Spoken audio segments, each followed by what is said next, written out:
Hello everyone, Pacer Rail Fanning here. We're here at the Emmons Blvd RR Crossing here in Wyandotte, Michigan, Tour Remaster Edition. Here, this crossing was filled by many rail fanners in the past, and I will get to the history as we go on. So let's get started.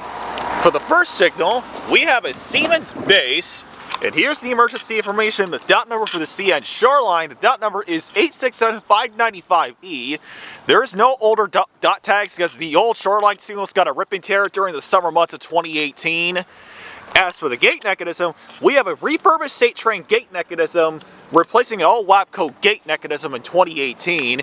This signal also features some Rico LED gate lights and a Wingard. And for the lights, we got two pairs of Safetran 12x24-inch GE uniform LEDs sitting on a Safetran light bracket, replacing some 8-inch incandescent lights in 2018. And for the bell, we have a low-pitch Siemens electronic bell, also replacing a mechanical bell when Railfan Nick was here, and a General Signals Type 2 bell in the past. When they replaced the old Shoreline signals, the secondary lights, they're wired incorrectly. So the secondary lights don't stay on until the gates go all the way up and the signal's completely shut off. That is incorrect wiring. The only thing that is correct, that the secondary lights don't stay off if there's a train on the middle tracks or the flat rock sub. Now we're going to move on to the middle signals. Back in 2008, most of the old signals had Juras Lexi 8-inch plastic. Most of them had Safetran mechanical bells, and one of them had a General Signals Type 2 bell. All the old middle flashers were torn out with these brand new signals that were put in spring of 2017. Alright, so here is signal number 2, which has a Siemens base, and here's the emergency information of the dot number with the newest dot tag variant. It is 511635P. You can see it's a little bit bigger than the older dot tag variants. And for the lights, we got two pairs of Safetran 12x24-inch dialight LEDs sitting on a Safetran light bracket. And for the bell, we have a General Signals Type 3 electronic bell. This is a post-2016 install, so since 2016 they use GS Type 3. So one thing worth mentioning, the middle flashers here at Emmons Blvd is also wired incorrectly, just like most of the crossings in this area, which does not surprise me and my fellow downriver Michigan rail fans, which is not a surprise to me at all. So the only crossing in Wyandotte that still have the middle flashers wired correctly is Ford Avenue. That's it. Now we're going to move on to signal number 3, which has another Siemens base. No blue tag because this is an inner signal. And for the lights, you got two pairs of Safetran 12x24-inch dialight LEDs sitting on a Safetran light bracket. And for the bell, you have another General Signals Type 3 electronic bell. Alright, now let's move on to signal number 4, which is the only original signal that's left at this crossing. Everything else has been replaced within almost within the last 10 years. Alright, we have an older Safetran base, and here's the emergency information. The dot number for the CN Flat Rock sub, the dot number is 258086C. We also have an older Grand Truck Western dot tag right here. This is the only original signal that still has it. Everything else has been torn out. And for the lights, we got two pairs of Safetran 12x24-inch GE uniform LEDs, replacing some 8-inch incandescent lights sometime after the CN Shoreline signals install in 2018 or 2019.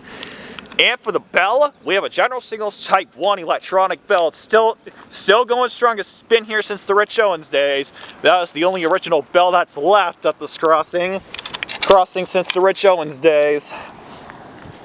Everything else has been replaced. Now we're going to move on to signal number 5, which is the flat rock gated signal.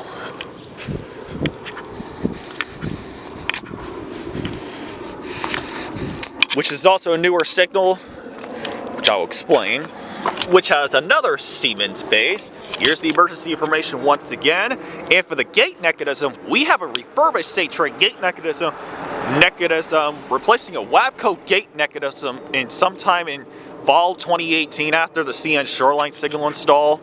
And for the lights, we got two pairs of Safetran 12x24 GE uniform LEDs sitting on a Safetran light brackets, replaced some 8-inch Safetran incandescent lights in 2018. And this also features some Rico LED gate lights, no Wingard. And for the bell, which is the most recent change, this has a Western Colin Hayes Type 4 electronic bell set to slow speed, recently replacing a Federal Signals mechanical bell. Before that, it was a General Signals Type 2 electronic bell. Looks like I hear a train coming.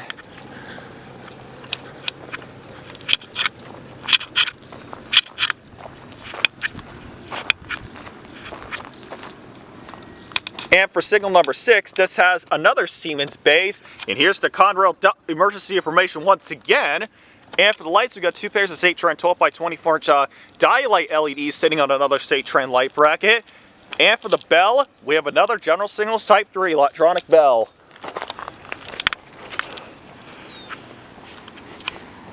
Now we're going to move on to signal number 7, which also has another Siemens base. No blue tag because it's an inner signal. And for the lights, we've got 2 pairs of Safetran 12 by 24 inch dialight LEDs sitting on another Safetran light bracket.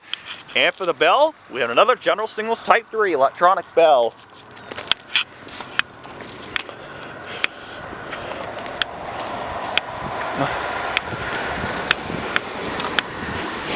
Now we're going to move on to signal number 8, which is the CN Shoreline mast signal,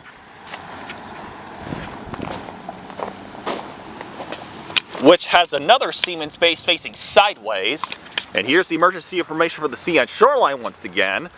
And for the lights, we've got 2 pairs of Safetran 12 by 24 inch GE uniform LEDs sitting on a Safetran light bracket, replacing some 8-inch Safetran incandescent lights during the summer months of 2018 when they did the rip and tear of the old Shoreline signals. And for the bell, we have a low-pitch Siemens electronic bell replacing a mechanical bell. Before that, it was a General Signals Type 1 electronic bell. The low-pitch Siemens bell only rings if there's a train on the shoreline, whenever these front lights are on, the mast signal and the back lights on the gated signal. Otherwise, if there's a train on the middle tracks or the flat rock sub, only the rear lights flash. That is your tour remaster edition of the Emmons Blvd Crossing. Here's the relay case for the Emmons Blvd Crossing right down there. Here's the relay case for the Conrail share assets. And here is the flat rock sub. That is heading south towards Wyandotte, towards Riverview in Trenton, Michigan. Up there is heading towards Ecorse, Michigan. Thank you guys so much for watching this video. Stay tuned for more rail fanning videos, so stay tuned guys. This is Pacer Rail Fanning, signing off.